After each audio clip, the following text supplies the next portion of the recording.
मनोज जरांगेंमुळे सरकारची एकीकडे कोंडी झाल्याचं पाहायला मिळतंय, पण दुसरीकडे गुणरत्न सदावर्तेंमुळे आजचा दिवस गाजलाय। या संदर्भातल्या सगळ्या महत्त्वाच्या बातम्यांचा आढावा घ्यायचा आहे। महत्त्वाची बातमी इनसाइड स्टोरीच्या सुरुवातीला बघूयात। मुंबईत ॲडव्होकेट गुणरत्न सदावर्तेंच्या गाडीची तोडफोड करण्यात आली। मराठा क्रांती मोर्चाच्या तरुणांनी ही तोडफोड केली। एक मराठा लाख मराठा अशा घोषणा मराठा क्रांती मोर्चाच्या तरुणांनी मुंबईतील क्रिस्टल टॉवर परिसरातील गाड्या फोडल्या। या प्रकरणी पोलिसांनी मंगेश साबळे, वसंत बनसोडे, राजू सावे या आरोपींना ताब्यात घेतलंय। न्यायालयानं 5,000च्या जात मुचलक्यावर त्यांना जामीन मंजूरही केला। मराठा आरक्षणासाठी उपोषणाला बसलेल्या मनोज जरांगे पाटील यांच्यावर सदावर्तेंनी टीका केली होती। त्यावर आक्रमक होत साबळेंच्या सहकाऱ्यांनी तोडफोड केली।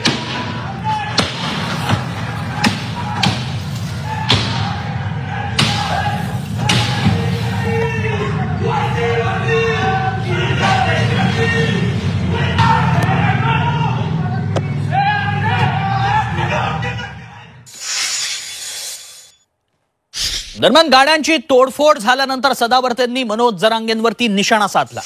मनोज जरांगेंना पोलिसांनी तातडीनं अटक करावी अशी मागणी सदावर्तेंनी केली। पोलिसांवरील झालेला हल्ला माझ्या घरापर्यंत येऊन ठेपलाय, माझ्या घराची रेकी करण्यात आली आहे। इतका शांततामय आंदोलनाची व्याख्या असा सवाल सदावर्तेंनी विचारला। तर सदावर्तेंची गाडी फोडणाऱ्यांचं समर्थन करणार नाही अशी प्रतिक्रिया जरांगेंनी दिली आहे।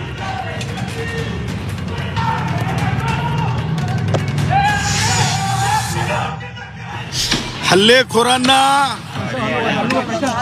आणि त्या सोबतच आज प्रश्न विचारायचा आहे जरांगेंना, हीच आहे का तुमच्या शांततामय आंदोलनाची व्याख्या? मला सायलेंट केलं जाऊ शकत नाही। अशा प्रकारचे हल्ले होतील, अशा प्रकारचा तो आमच्यावर आघात होईल।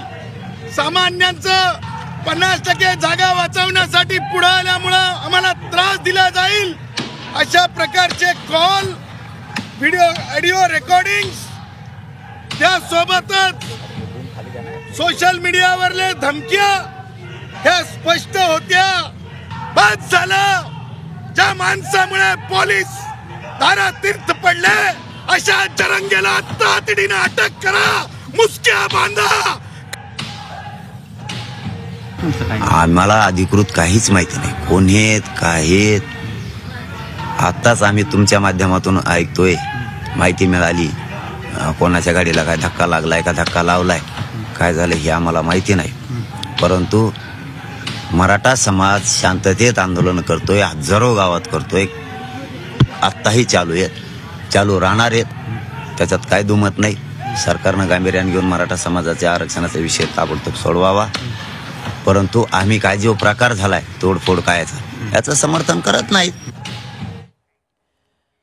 सदावर्ते मराठा आंदोलनाचा वारंवार अपमान करत असल्यानं आपण सदावर्तेंच्या गाड्या फोडल्याची कबुली या प्रकरणातील आरोपी मंगेश साबळेनं दिली आहे। साबळेनं जामीन मंजूर झाल्यानंतर झी24 तासला सगळ्यात आधी प्रतिक्रिया दिली। मराठा आरक्षणाला गालबोट लावण्याचा हेतू नव्हता असा दावा साबळेनं केलाय।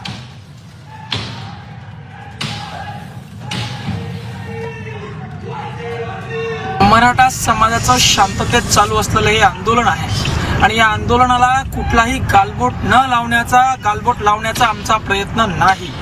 परंतु मराठा समाज हा माजुरडा आहे, मराठा समाजाला मी आरक्षण मिळूच देणार नाही, मराठा समाजाची जी सभा आहे ती जत्रा आहे असं वक्तव्य करून आमच्या भावना दुखावण्याचं काम जो व्यक्ती करतोय त्या व्यक्तीला चाप देण्याचं काम या ठिकाणी प्रयत्न या ठिकाणी आम्ही केलेला आहे। त्यात आम्ही चुकलो जरी असेल, त्यात आम्ही कायदा आमच्याकडनं मोडला गेला असेल, पण लाखो करोडो मराठ्यांच्या अस्मितेचा हा प्रश्न होता। शांतप्रिय पद्धतीने मराठा समाज आंदोलन करतोय, कुणीही मराठा समाजाला उचकावू नये। तर गुणरत्न सदावर्तेंच्या गाड्यांची तोडफोड करणारे मंगेश साबळे यापूर्वीही अनेक कारनाम्यांमुळे चर्चेत आले होते। कोण आहेत मंगेश साबळे बघूया। 26 ऑक्टोबरच्या सकाळी मुंबईत ॲडव्होकेट गुणरत्न सदावर्तेंच्या गाड्यांची तोडफोड करण्यात आल्याची बातमी आली आणि सगळीकडे खळबळ माजली। एक मराठा लाख मराठा अशा घोषणा मराठा क्रांती मोर्चाच्या तरुणांनी दिल्या। या प्रकरणी पोलिसांनी तिघांना अटक केली। यापैकी एक नाव आहे मंगेश साबळे। संभाजीनगरच्या फुलंब्री तालुक्यातील गेवराई पायगा गावचे सरपंच. याआधी सप्टेंबरमध्ये संभाजीनगर जिल्ह्यातील फुलंब्रीत स्वतःच्या गाडीवर पेट्रोल टाकून मराठा आंदोलकांना झालेल्या मारहाणीच्या घटनेचा निषेध त्यांनी नोंदवला होता. तर कधी जिल्हा परिषदेच्या सीईओंवर नोटा उधळून लाचखोरीचा आरोप करण्यामुळे साबळे चर्चेत आले. गेल्या काही दिवसात सदावर्तेंनी मराठा समाजाबद्दल वेगवेगळी वक्तव्य केली होती. याचाच राग मनात धरून मंगेश साबळेनं सदावर्तेंच्या गाडीची तोडफोड केल्याचं बोललं जात आहे. मात्र या घटनेनंतर मराठा आंदोलनाची दिशा बदलणार का असा प्रश्नही उपस्थित होतोय. तर ॲडव्होकेट गुणरत्न सदावर्तेंची कारकीर्दही कायम वादाच्या भोवऱ्यात राहिलेली पाहायला मिळाली आहे. सदावर्तेंनी केलेली आंदोलनं नेमकी कशी चर्चेत राहिली पाहूयात.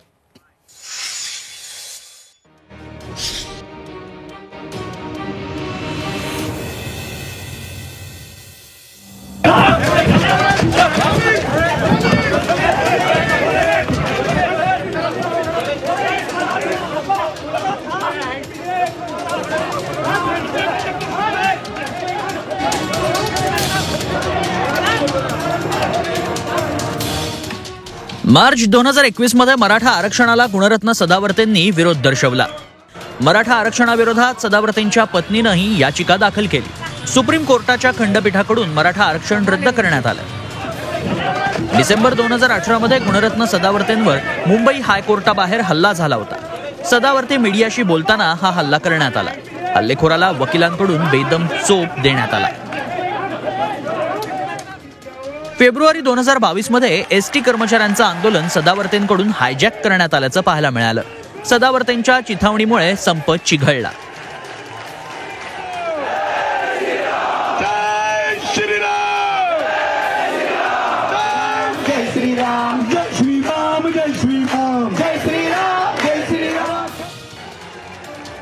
पुढे 8 एप्रिल 2022 रोजी एसटी कर्मचाऱ्यांचा शरद पवारांच्या घरावर हल्ला झाल्याचं पाहायला मिळालं. मुंबई पोलिसांकडून सदावर्तेंना अटकही झाली.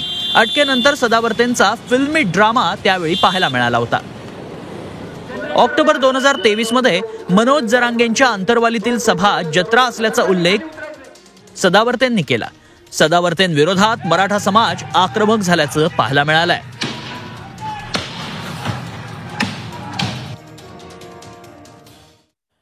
तर सरकारनं जरांगेंचं लाड करणं बंद करावं, नाहीतर मी सुद्धा आमरण उपोषण करेन असा इशारा सदावर्तेंनी दिला. 70 वर्षात मराठ्यांकडनं खूप लाड झाले, त्यांना खूप मोठं केलं. मराठ्यांची पोरं मोठी होऊ नयेत यासाठी चारी बाजूनं घेरण्याचा प्रयत्न होतोय. मात्र यांचं षडयंत्र मराठा समाज उधळून लावणार असं जरांगे म्हणाले.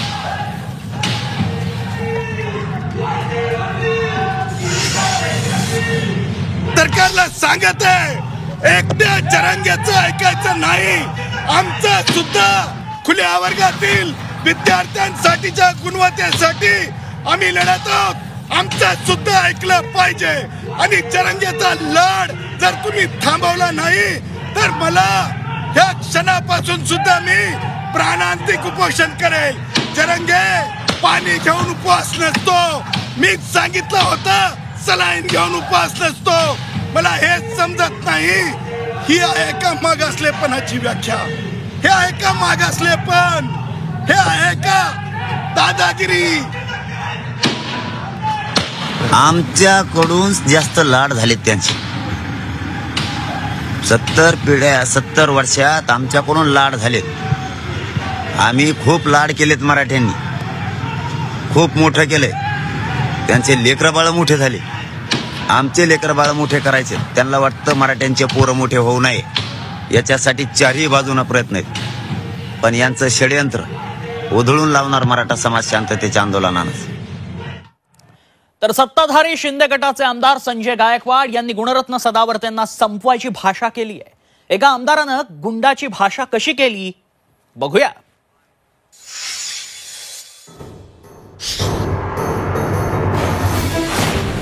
गुणरत्न सदावर्तेंना संपवायला पाहिजे होता.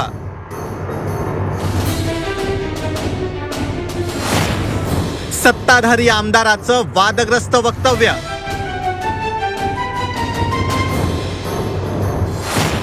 संजय गायकवाड आमदार की गुंडा? मनोज जरांगेंनी शांततेत आंदोलन करण्याचं आवाहन करूनही मराठा आंदोलक सरपंच मंगेश साबळेंनी गुणरत्न सदावर्तेंच्या महागड्या गाड्या फोडल्या. हे कमी होतं म्हणून की काय, सत्ताधारी शिंदे गटाचे आमदार संजय गायकवाडांनी थेट गुणरत्न सदावर्तेंना संपवण्याची भाषा केली आहे. सदावर्तेंचा एकेरी उल्लेख करत गाड्या फोडण्यापूर्वी सदावर्तेंना संपवायला पाहिजे होतं असं चिथावणीखोर विधान संजय गायकवाडांनी केलंय. सदावर्ते यांच्या नालायकपणामुळेच महाराष्ट्रातल्या तमाम गोरगरीब मराठ्यांच्या तोंडाचं आरक्षण हिसकवलं गेलं. याला जे काही गाडी तोडली ही शिक्षा याला कमी आहे, याला संपवायला पाहिजे होता. हा संपला असता तर मराठ्यांचा आरक्षणाचा मार्ग मोकळा झाला असता.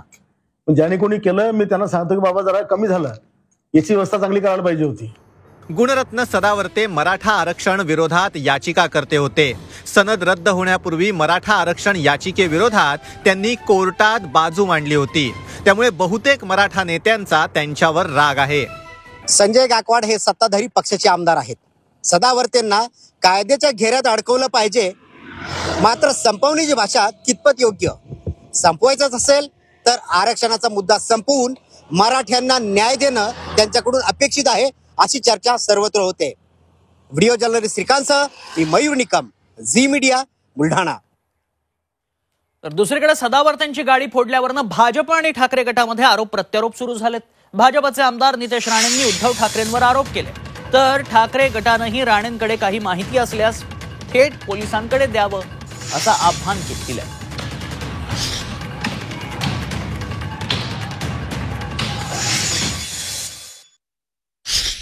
याच जरांगे पाटलांना आज बदनाम करण्याचा कार्यक्रम आज मातोश्रीवरून शिजतो आहे का, ह्याची चौकशी झाली पाहिजे अशी मागणी मी करतो. ती मुलं काल मातोश्रीच्या परिसरामध्ये काय करत होती आणि आज जी सदावर्तेंच्या इथे गेली. म्हणून एक जरांगे पाटलांना बदनाम करण्याचा कट हा मातोश्रीवरून रचतो आहे का? कारण का काही दिवसापासून अगर तुम्ही पाहत असाल तर सातत्याने 24 तारखेच्या नंतर दंगली होऊ शकतात, हे कोण म्हणताय? संजय राजाराम राऊत आणि उद्धव ठाकरे. आता ते त्यांचं काय संशोधन असतो मला माहीत नाही, त्यांच्याकडच्या काय माहिती असतात ते माहीत नाही आहे. माझ्या माहितीप्रमाणे पोलिसांनी तातडीने ती कारवाई केलेली आहे.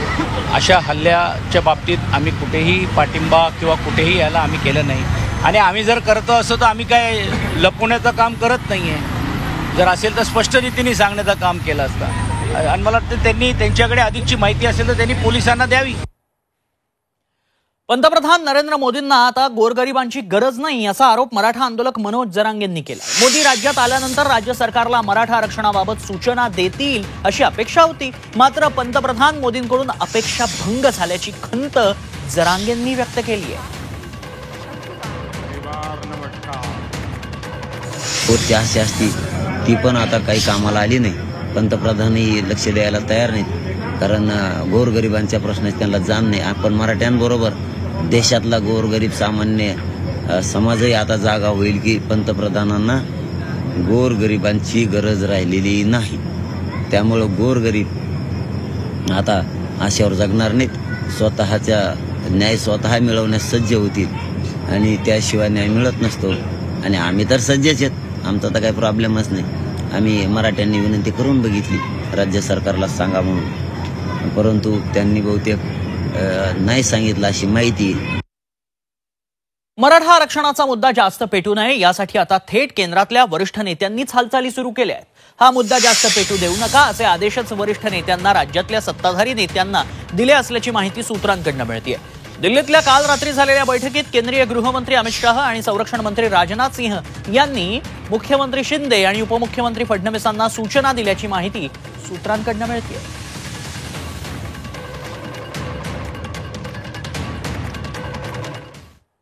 शपथ घेतली आहेत, आता मार्ग सांगावा तसंच आव्हान माजी मुख्यमंत्री उद्धव ठाकरेंनी मुख्यमंत्री शिंदेंना दिलंय. जरांगे पाटलांनी 40 दिवस दिले होते, मात्र त्यांना न्याय हक्क दिला नाही. आता सरकारनं मार्ग स्पष्ट करावा असं उद्धव ठाकरे म्हणाले.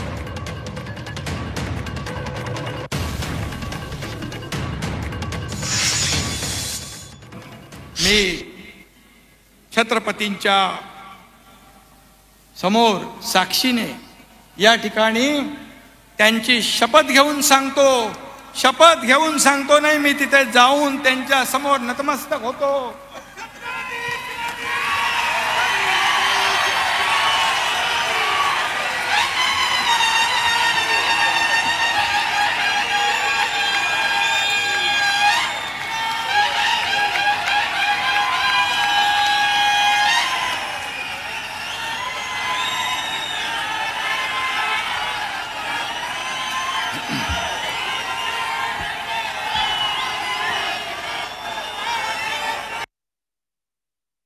पण शपथ घेऊन वेळ काढणं हा मार्ग नाहीये.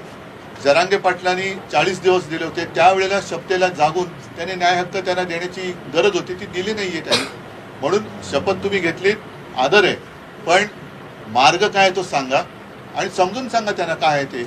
आम्हाला पण बोलू नका. जरांगे पाटलांना बोलवा, मराठा समाजाचे जे सगळे लढवय्ये नेते आहेत त्यांना बोलवा आणि त्यांच्याशी बोला आणि मार्ग दाखवा ना काय तो.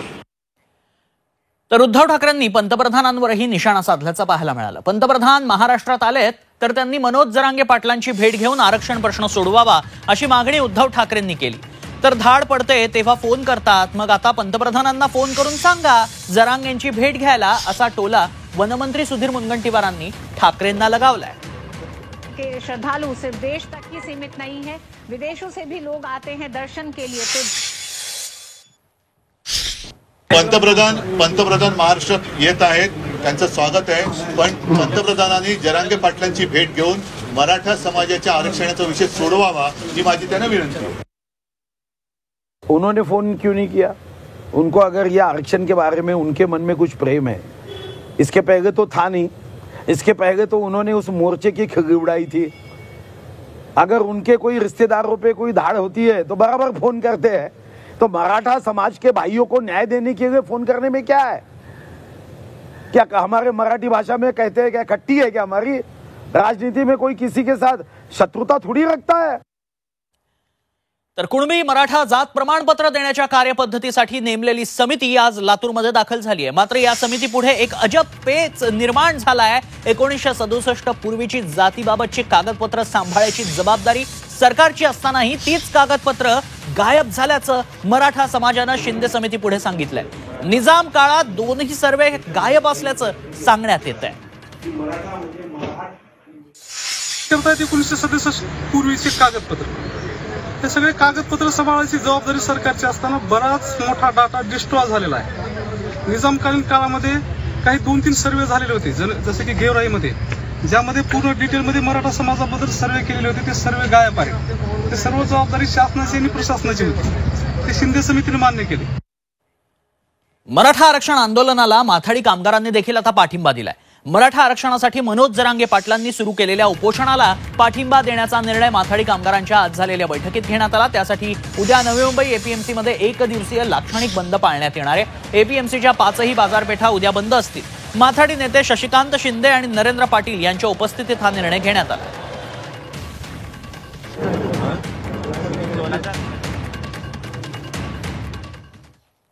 तर तिकडे जालन्यातील अंतरवाली सराटीत गावकऱ्यांनी कॅन्डल मार्च काढला. मनोज जरांगेंच्या आंदोलनाला पाठिंबा देण्यासाठी कॅन्डल मार्च काढण्यात आला. मनोज जरांगेंच्या उपोषणाचा आजचा दुसरा दिवस. जरांगेंच्या आंदोलनाला पाठिंबा देण्यासाठी हा मार्च काढण्यात आला होता. कॅन्डल मार्च काढून आंदोलनाला पाठिंबा दर्शवण्यात आलाय.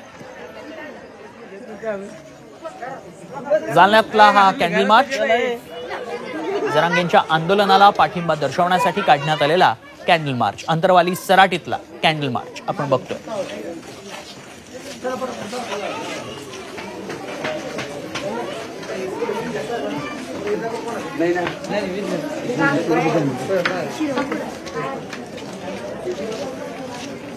या कॅन्डल मार्च मध्ये महिला, आबालवृद्ध सहभागी झाल्याचं पाहायला मिळालं. प्रत्येकाच्या हातात एक मेणबत्ती पाहायला मिळाली. गावकऱ्यांनी अंतरवाली सराटीत जरांगेंचं पुन्हा उपोषण सुरू झालंय. त्या पार्श्वभूमीवर त्यांच्या आंदोलनाला, उपोषणाला पाठिंबा दर्शवण्यासाठी हा कॅन्डल मार्च काढल्याचं पाहायला मिळालं. यात लहान मुलांपासून मोठ्यांपर्यंत सर्वच जण सहभागी झाल्याचं पाहायला मिळालंय. आणि आजच्या याच मुद्द्यांवरती जाणून घेऊयात इनसाइड स्टोरीच्या एडिटर्स टेकमधून. आपल्यासोबत आहेत ज्येष्ठ पत्रकार विजय चोरमारे सर. सर, कसं बघताय सगळ्या मुद्द्यांकडे? गाडी फोडण्यात आली आहे. राज्य सरकारला दिलेली 40 दिवसांची मुदत संपल्यानंतर मनोज जरांगे यांनी दुसऱ्यांदा बेमुदत उपोषण सुरू केलेलं आहे. हे उपोषण सुरू करताना त्यांनी राज्यभरातील मराठा बांधवांना हे आंदोलन शांततामय मार्गाने पुढे नेण्याचं आवाहन केलेलं आहे. असं असताना गुरुवारी सकाळी गुणरत्न सदावर्ते यांच्या गाडीवर हल्ला झाला. खरं तर हे प्रयत्न शांततामय मार्गानं चाललेल्या आंदोलनात खोडा घालणारे आणि आंदोलनाचं नुकसान करणारे आहेत, हे संबंधितांनी लक्षात घ्यायला हवं आणि मनोज जरांगे यांनीही त्यांना त्याची जाणीव करून दिलेली आहे. पण एक गोष्ट लक्षात घ्यावी लागेल की जसं जसं हे उपोषण लांबत जाईल तसं तसा राज्यभरातील मराठा तरुणांचा जो संयम आहे तो संयम सुटत गेल्यावाचून राहणार नाही. कारण कोणत्याही आंदोलनात असं घडत असतं. त्यात पुन्हा राजकीय नेत्यांना गावबंदी केल्यामुळं आक्रमक होण्यासाठी या तरुणांना संधी मिळणार आहे आणि त्यातून जसजसे दिवस जातील तसतसं हे आंदोलन आक्रमक बनत जाईल आणि ते आक्रमक झाल्यानंतर त्याच्यावर कुणाचं नियंत्रण राहील किंवा नाही हा खरा प्रश्न आहे. नक्कीच सर, धन्यवाद आपण दिलेल्या सविस्तर प्रतिक्रियेसाठी. त्यामुळे येत्या काळामध्ये काय काय हे आंदोलन वळण घेतं हे पाहणं महत्त्वाचं ठरणार आहे. तर दुसरीकडे मराठा आरक्षणासाठी राज्यभर आंदोलनं पार पडतायत, सुरू झालेली आहेत. पुढाऱ्यांनी चक्क आपल्या फोनचा मात्र धसका घेतलाय. म्हणजे नेमकं काय झालंय, असं आम्ही का म्हणतोय, बघूया.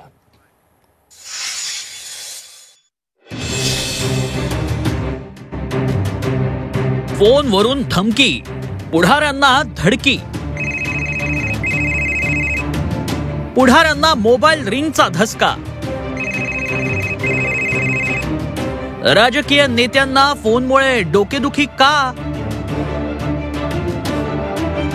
मराठा आरक्षणाच्या मागणीनं राज्यातील वातावरण ढवळून निघालंय. आंदोलक माघार घेण्यास तयार नाही. राज्यातील शेकडो गावात पुढाऱ्यांना गावबंदी करण्यात आली आहे. ठिकठिकाणी काळे झेंडे पुढाऱ्यांना दाखवण्यात येत आहे. सत्ताधारीच काय, विरोधकही या आंदोलकांच्या तावडीतून सुटलेले नाही. अशातच आता पुढाऱ्यांना फोनची धडकी भरली आहे. अननोन नंबर्सवरून येणारे फोन पुढाऱ्यांची डोकेदुखी ठरतायत. मराठा आरक्षण समर्थक पुढाऱ्यांना फोनवरून जाब विचारतायत. मराठा आरक्षणासाठी राजीनाम्याची मागणी केली जाते. मराठा आंदोलकांच्या नावानं काही जण फोन करतायत. जाणीवपूर्वक असभ्य भाषेचा वापर केला जातोय. राजकीय नेत्यांसोबतचं संभाषण व्हायरल केलं जात आहे. नारायण राणे, रामदास कदम, शहाजी बापू पाटील यांना फोन करून त्रास देण्यात आले. कुठलाच मराठा कुणबी सर्टिफिकेट दाखला घेणार नाही. कोकणातला एकही मराठा कुणबी सर्टिफिकेट घेणार नाही, मी दाव्याने सांगतो. नारायण राणे आणि रामदास कदमांनी कुणबी प्रमाणपत्र नको अशी भूमिका घेतल्यावर त्यांना फोन करून टार्गेट करण्यात आलं. कुणबीच्या सर्टिफिकेट घ्या मराठ्यांनी. हे असं कसं सर्टिफिकेट?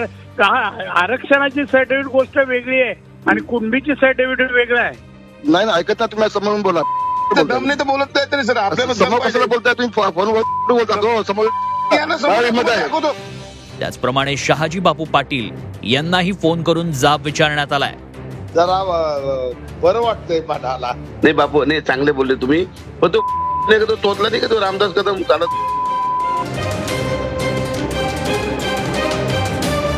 सत्ताधारी असो की विरोधक, मराठा आरक्षण समर्थक आता प्रत्येकाला जाब विचारताय. गावोगावी पुढाऱ्यांची कोंडी करताय. फोन करूनही पुढाऱ्यांना अनेक प्रश्न विचारला जात आहे. त्यामुळे फोन उचलायला सुद्धा आता पुढाऱ्यांना धडकी भरली आहे. व्हिडिओ जर्नलिस्ट मोहम्मद तौफिकसह मी विशाल करोळे, झी मीडिया, छत्रपती संभाजीनगर. लाल मातीतली कुस्ती म्हणजे